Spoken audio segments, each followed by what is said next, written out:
após a morte, o corpo espiritual é o veículo físico por excelência, só que ele é o veículo físico da outra dimensão, né?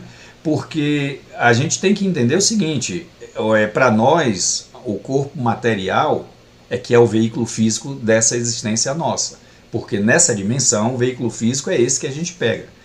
O corpo nosso astral, nessa dimensão, ele é etéreo, a gente não consegue ter essa sensação. Mas quando a gente está na outra dimensão, ele é tão físico quanto esse que a gente está pegando aqui, quanto tudo isso que a gente tem aqui, né? E esse corpo, pessoal, ele tem em sua estrutura o eletromagnetismo e tudo que diz respeito aos fenômenos genésicos e nutritivos, ou seja, da mesma forma que a gente come, que a gente se alimenta, que a gente tem dos aspectos genésicos da energia de reprodução, da energia de... não reprodução no sentido de fazer filhos ou algo do tipo, mas no sentido de criar, da energia criatura, né? E esse James Clerk Maxwell, ele era um cientista inglês, né, que ele promoveu a unificação da eletricidade e magnetismo, ou seja, ele conseguiu estabelecer que eletricidade e magnetismo estavam interligados. E a gente vai entrar nessa situação aqui agora de falar um pouquinho da parte da física, para que a gente possa lá na frente entender outros conceitos, tá? Então, pessoal, o Maxwell, ele estabeleceu que a oscilação de uma carga elétrica produzia um campo eletromagnético. Eletromagnético significa eletricidade e magnetismo, os dois juntos, tá? Que irradiava de sua fonte a uma velocidade constante. E essa velocidade era equivalente à da luz, né? Ou qualquer outra onda eletromagnética. Aqui a gente vê algo que eu acredito que muitos de vocês, né, lá atrás, quando a gente era criança ou rapaz, né, na adolescência, que a gente estava estudando na parte de ciências, né, ou eventualmente na disciplina física, a gente chegou a fazer esse tipo de experiência, né, que é o que? Pegar uma folha de papel e com um ímã embaixo da folha jogar ferrite, ou seja, esses pedacinhos bem pequenininhos de ferro, ferro em pó, digamos assim. E na hora que o ferro em pó caía na folha de papel, ele assumia esse formato. A gente eu mesmo brincava muito, né, de pegar o ímã por debaixo de uma mesa, colocar algo de metal em cima e a gente por debaixo da mesa ficar bolindo o ímã e aquele objeto metálico acompanhar a movimentação do ímã. Nesse caso aqui, a gente tem a oportunidade de perceber todo o campo eletromagnético que é formado pelo ímã. E aqui a gente vê que o ímã ele tem dois polos, né, o chamado polo norte e o polo sul, e ele tem um campo magnético que sai de um polo a outro e fica circulando. Nesse exemplo aqui, a gente não tem eletromagnetismo.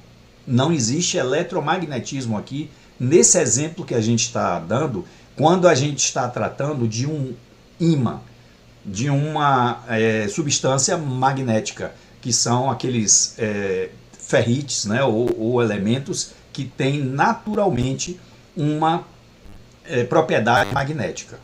Aí não tem eletricidade, tá? A gente só tem aí o magnetismo. Quando a gente tem a eletricidade, então a gente tem o eletromagnetismo. Só para que vocês saibam a diferença. Lá na frente, em algum momento, a gente vai ter a oportunidade, eu espero trazer para vocês. Eu sou magnetoterapeuta também, eu trabalho com ímãs, né? E principalmente comigo, minha família, eu utilizo ímãs para tratar de problemas de saúde. É algo que é muito pouco utilizado hoje no mundo, mas é algo que eu já tive a oportunidade, não só em mim mesmo, como em outras pessoas, obter resultados assim que talvez as pessoas falem até de milagre. Mas o magnetismo, a gente vai ter a oportunidade de ver, ele faz parte da nossa vida e ele é essencial, tá? Bom, pessoal, continuando aí, a gente vê aqui essa foto, ou melhor, essa foto não, essa representação, né, do campo eletromagnético da Terra. Aqui, bem no centro aqui, ó, a gente está vendo a Terra, bem pequenininha, não sei se vocês estão percebendo. E essa formação aqui ao redor dela é o campo eletromagnético da Terra. Eu acredito também que vocês já tiveram a oportunidade de utilizar uma bússola, né?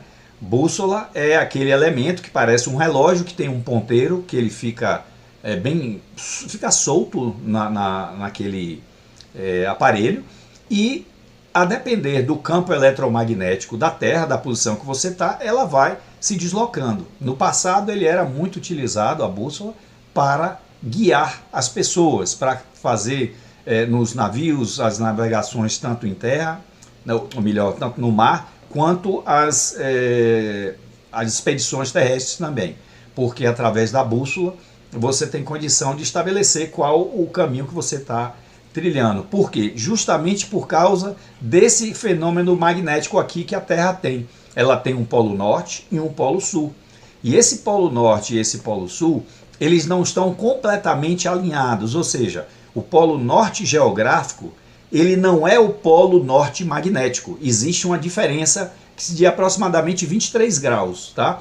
E ele é um pouquinho deslocado, da mesma forma que o polo sul também é um pouco deslocado.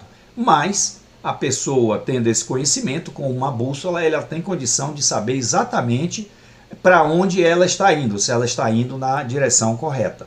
E esse campo eletromagnético que a Terra tem é fundamental, pessoal. É importantíssimo por vários motivos. E aqui eu vou citar dois principais deles. Um deles é justamente isso que a gente está vendo aí.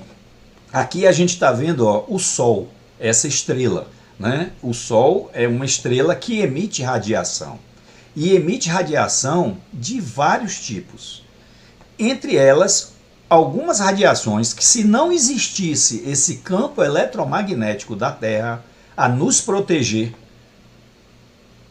ou melhor, o campo magnético da Terra, o campo magnético, que aí não tem eletricidade envolvida diretamente. Se não tivesse esse campo magnético da Terra nos proteger, nós não teríamos condições de viver na Terra. Simplesmente nós seríamos dizimados. Então, vocês veem aqui, ó, essa proteção, esse campo que fica em volta, que ele afasta, ele repele determinados tipos de raios e a intensidade do raio de forma tal que é o suficiente para que nós nos mantenhamos vivos. E um segundo ponto que também é muito importante, que, como eu disse, eu espero um dia lá na frente a gente conversar sobre isso, que eu vou falar com vocês sobre essa questão da magnetoterapia, né? O campo eletromagnético da Terra, ele é fundamental para que nós possamos ter saúde. As nossas células, o nosso corpo, ele precisa do campo magnético da Terra para estar em harmonia. E na medida em que esse campo magnético vai diminuindo, vai perdendo a sua força, o que está acontecendo, nós começamos a ter uma série de problemas. Só para vocês terem uma ideia, lá atrás, quando os astronautas começaram a ir para o espaço, eles começaram a ter determinados problemas. E aí o pessoal descobriu que uma das coisas que era necessário era simular um campo magnético, porque o organismo dos astronautas não estava na mesma situação, porque ele estava fora da Terra, a influência magnética não estava acontecendo da mesma forma. Então, eles começaram a colocar ímãs na nave, até nas roupas, para que simulasse um campo magnético, e aí teve uma melhora na situação que os astronautas tinham lá fora do espaço, devido justamente à falta desse campo magnético, que ele é necessário para a nossa sobrevivência. Inclusive, cada polo, pessoal, só para vocês terem uma ideia, cada polo tem ações diferentes sobre as células, sejam elas vegetais, animais e até mesmo as humanas. Polo Norte tem uma ação, Polo Sul tem outra ação. É bem, muito interessante isso aí. Mas não é o assunto de hoje, então a gente deu só uma palhinha aqui para vocês ficarem com água na boca. O Maxwell, só aí falando um pouquinho sobre ele foi considerado o físico mais importante do século XIX. Ele era físico e matemático britânico, né, e ele desenvolveu a teoria do eletromagnetismo, ou seja, eletricidade e magnetismo. E ele demonstrou que os campos elétricos e magnéticos se propagavam à velocidade da luz. E ele apresentou uma teoria, pessoal, bem detalhada da luz como um efeito eletromagnético, tá? E esse estudo dele foi fundamental para muita coisa do que a gente tem hoje, porque vocês não fazem ideia de tudo que a gente tem hoje e que é em função dessa questão do campo eletromagnético. Aqui a gente tem um condutor, né, do lado no canto esquerdo aqui, e a gente percebe que existem essas linhas circulares aqui quando a gente tem uma corrente circulando, uma corrente elétrica circulando desse ponto de baixo para cima, por exemplo, a gente vai ter um campo elétrico circulando, um campo eletromagnético em volta desse condutor com exatamente esse sentido que está aí. Tá? E aí a gente vai ver depois que, inclusive, isso a gente, quando estuda física e eletricidade, e eu, como também sou professor, sou licenciado em eletricidade pela Universidade do Estado, foi uma disciplina, né, que a gente estudou bastante, né, porque é eletricidade e tudo que advém dela, e a gente fazia práticas, né, e tinha todo esse conhecimento que veio desses físicos para orientar a gente nesse processo.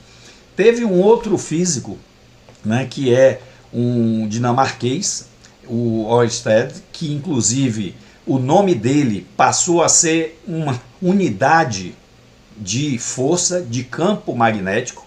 Quando a gente mede o campo magnético, a gente diz que tem tantos Ørsted, que é uma unidade de força que passou a ser estabelecido uma vez que ele se tornou uma das celebridades nesses estudos e que comprovou uma série de aspectos sobre o campo eletromagnético, né, que não tinham sido comprovadas até então.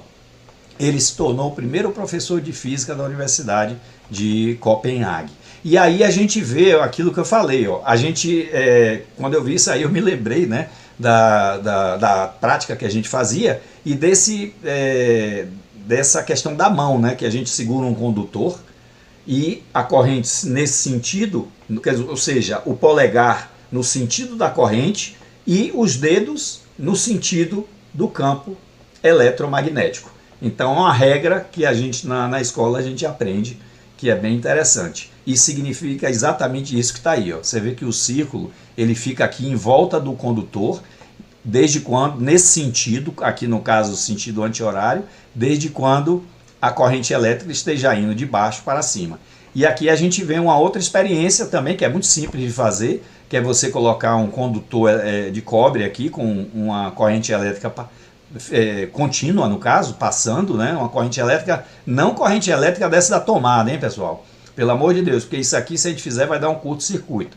Aqui, na verdade, é uma corrente elétrica contínua, tipo bateria de carro, tipo essas pilhas, né? E uma corrente elétrica circulando no condutor, a bússola aqui, o ponteiro da bússola vai assumir uma posição perpendicular, porque as linhas de força estão nesse sentido, e ela vai ficar paralela a essas linhas de força que estão em sentido perpendicular ao condutor. Bom, continuando aí, a gente tem, vindo do Allan Kardec, que um envoltório do espírito, ele tem um psicossoma com células e órgãos. Ou seja, o corpo astral nosso, ele tem um corpo, que soma é corpo, psico é mente, né? Ele tem um corpo mental e físico do mesmo jeito que esse corpo físico nosso. O nosso corpo físico, ele reflete o corpo astral. E tem um veículo eletromagnético, ele tem uma estrutura eletromagnética. Olha o André Luiz falando aí. Ó. E é por isso que a gente viu essa questão antes, tá? Para que vocês pudessem entender melhor esse aspecto. E esse campo eletromagnético da nossa organização, ele é que faz com que a gente tenha essa aura, com que a gente tenha essa energia ao nosso redor. E no nosso corpo, pessoal, o sistema nervoso nosso, ele funciona com eletricidade. Eu acredito que vocês já fizeram, muitos de vocês, ou se não todos, já devem ter feito um eletrocefalograma, eletrocefalograma nem tanto, né? Eletrocefalograma é mais para maluco. Eu mesmo, quando era menino, fiz. Minha mãe achava que eu não era muito certo, não.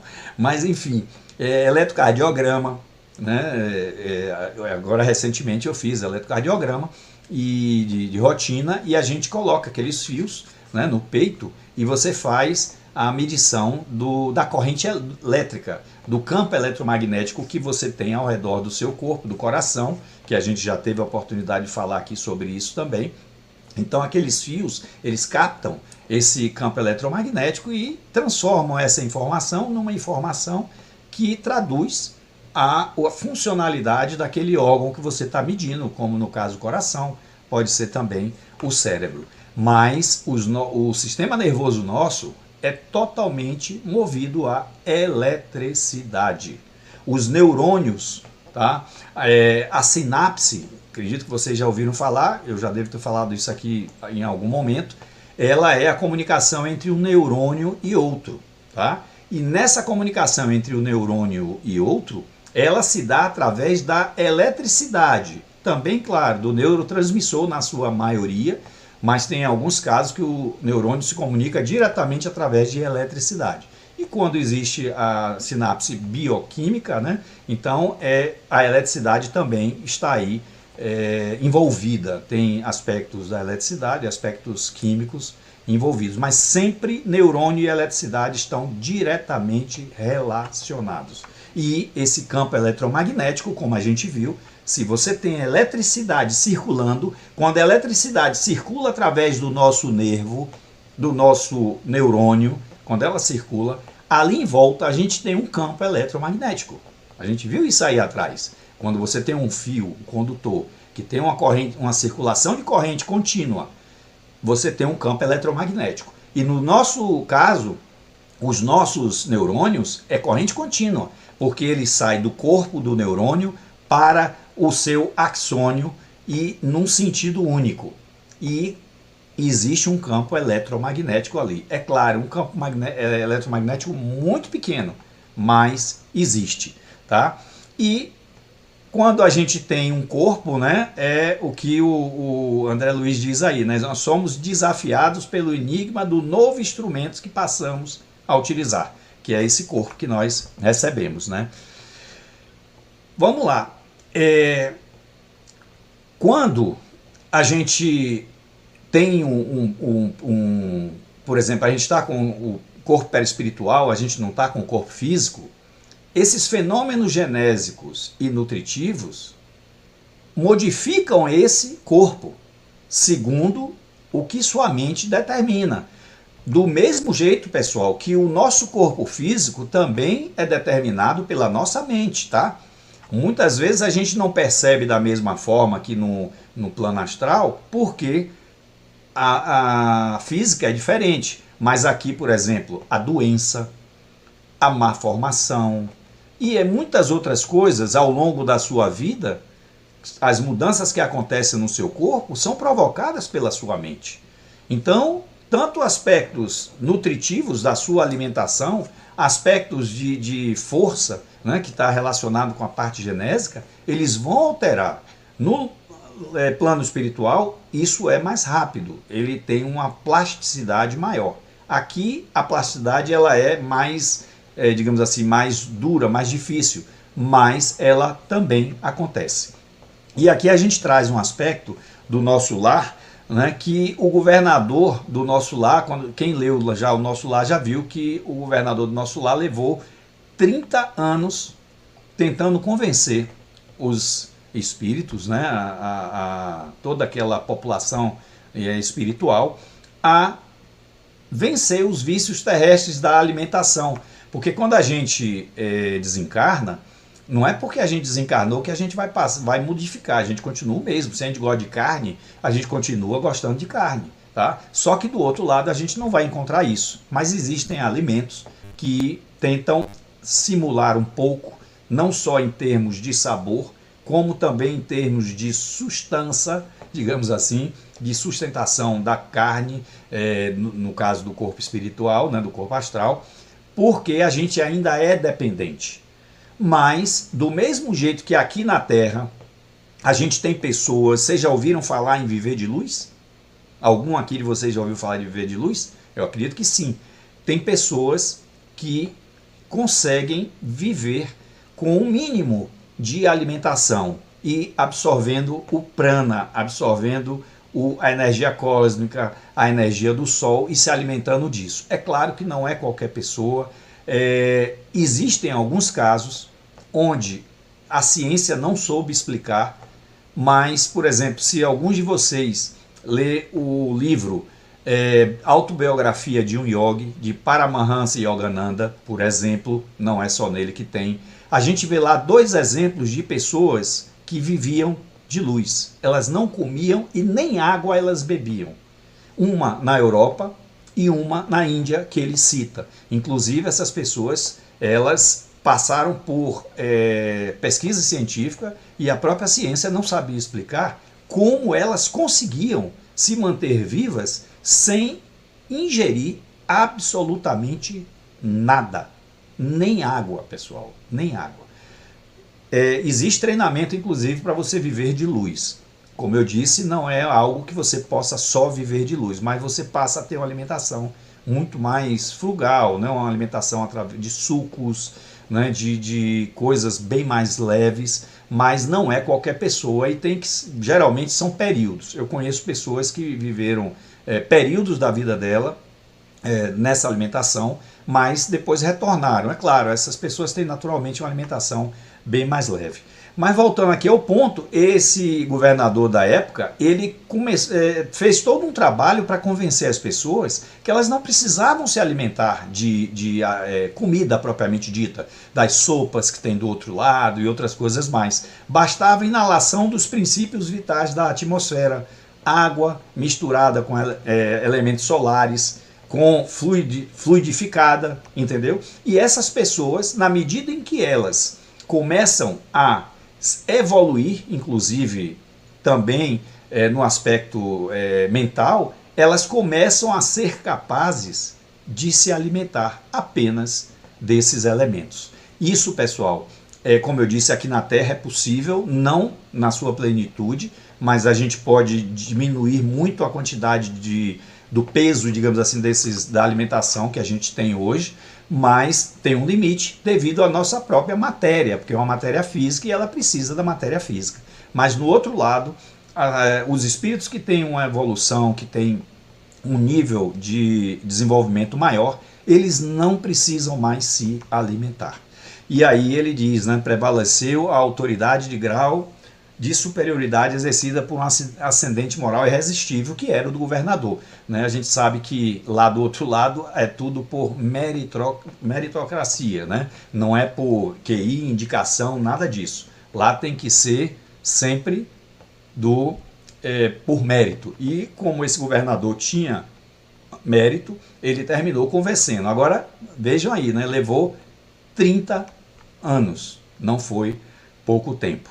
Então, a colônia, quando o povo, né, de lá conseguiu ficar dessa forma, eles perceberam, né, a expressão, sabendo o que vem a ser indignação do espírito manso e justo. Ou seja, eles começaram a ter um outro tipo de postura, de sentimentos, porque quando a gente está se alimentando de alimentos pesados, ele reflete também no nosso aspecto mental. Na medida em que a gente começa a se alimentar de alimentos mais leves, a gente passa a ter um outro tipo de atitudes e de comportamentos. Vamos ver, por exemplo, os animais. Vejam os animais que são herbívoros e os animais que são carnívoros. Os animais que são herbívoros, geralmente eles são mansos, eles são tranquilos. E os animais que são carnívoros, eles são animais que são muito vorazes, eles atacam, eles matam, né? Eles têm um outro tipo de comportamento. E isso aí é apenas um exemplo desse processo aí que eu estou falando com vocês, tá? Amigo, Sim, eu já ouvi uma pesquisa sobre esse assunto que você está falando, sobre essa alimentação nesse sentido, né, através da energia solar, da natureza.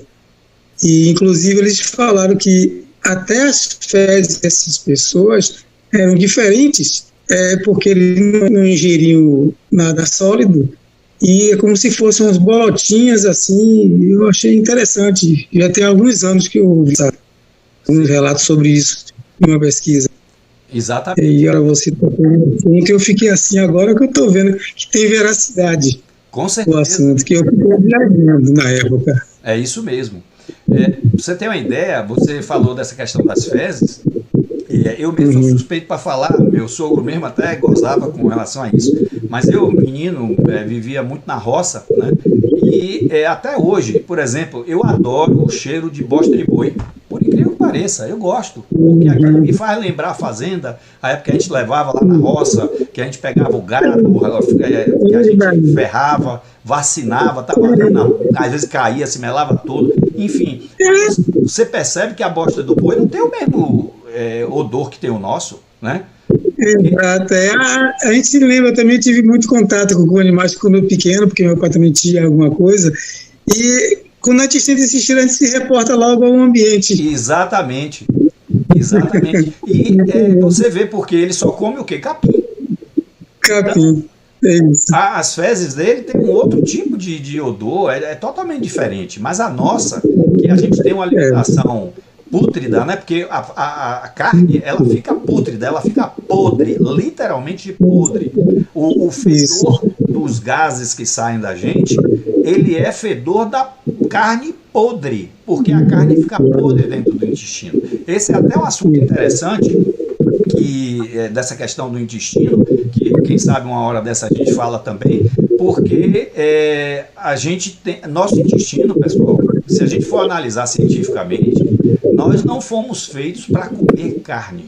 Para comer carne, pra você ter uma ideia, um leão, um tigre, você sabe quanto é o tamanho do intestino de um leão, um tigre? É cerca de 1 metro. Você sabe quantos metros tem o nosso? Cerca de 7, 8 metros, o intestino delgado.